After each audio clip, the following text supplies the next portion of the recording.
Corduroy. Story and pictures by Freeman. To Sally Elizabeth Kildow and Patrick Stephen Duff Kildow, who know how a bear feels about buttons. Corduroy is a bear who once lived in a toy department of a big store. Day after day, he waited with all the other animals and dolls for somebody to come along and take him home. The store was always filled with shoppers buying all sorts of things, but no one ever seemed to want a small bear in green overalls. Then one morning, a little girl stopped and looked straight into Corduroy's bright eyes. "Oh, Mommy," she said, "look, there's the very bear I've always wanted." "Not today, dear," her mother sighed. "I've spent too much already. Besides, he doesn't look new. He's lost the button to one of his shoulder straps." Corduroy watched them sadly as they walked away. "I didn't know I'd lost a button," he said to himself. "Tonight I'll go and see if I can find it." Late that evening, when all the shoppers had gone and the doors were shut and locked, Corduroy climbed carefully down from his shelf. He began searching everywhere on the floor for his lost button. Suddenly, he felt the floor moving under him. Quite by accident, he had stepped onto an escalator, and up he went. Could this be a mountain? He wondered. "I think I've always wanted to climb a mountain." He stepped off the escalator as it reached the next floor, and there, before his eyes, was a most amazing sight. Tables and chairs and lamps and sofas and rows of beds. "This must be a palace," Corduroy gasped. "I guess I've always wanted to live in a palace." He wandered around admiring the furniture. "This must be a bed," he said. "I've always wanted to sleep in a bed."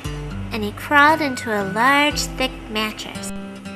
And all at once he saw something small and round. "Why, here's my button," he cried, and he tried to pick it up. But like all other buttons on the mattress, it was tied down tight. He yanked and pulled with both paws until pop! Off came the button, and off the mattress Corduroy toppled. Bang! Into a tall floor lamp. Over it fell with a crash. Corduroy didn't know it, but there was someone else awake in the store. The night watchman was going his rounds on the floor above. When he heard the crash, he came dashing down the escalator. "Now who in the world did that?" he exclaimed. "Somebody must be hiding around here." He flashed his light under and over sofas and beds until he came to the biggest bed of all. And there he saw two fuzzy brown ears sticking up from under the cover. "Hello," he said.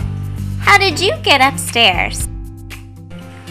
The watchman tucked Corduroy under his arm and carried him down the escalator and set him on the shelf in the toy department with the other animals and dolls. Corduroy was just waking up when the first customers came into the store in the morning, and there, looking at him with a wide, warm smile, was the same little girl he had seen only the day before. "I'm Lisa," she said, "and you're going to be my very own bear. Last night I counted what I saved in my piggy bank, and my mother said I could bring you home." "Shall I put him in a box for you?" the saleslady asked. "Oh, no, thank you," Lisa answered, and she carried Corduroy home in her arms. She ran all the way up 4 flights of stairs into her family's apartment and straight into her own room. Corduroy blinked. There was a chair and a chest of drawers, and alongside a girl-sized bed stood a little bed just the right size for him. The room was small, nothing like that enormous palace in the department store. "This must be home," he said. "I know I've always wanted a home." Lisa sat down with Corduroy on her lap and began to sew a button on his overalls. I like you the way you are, she said, but you'll be more comfortable with your shoulder strap fastened. You must be a friend, said Corduroy. I've always wanted a friend. Me too, said Lisa, and gave him a big hug.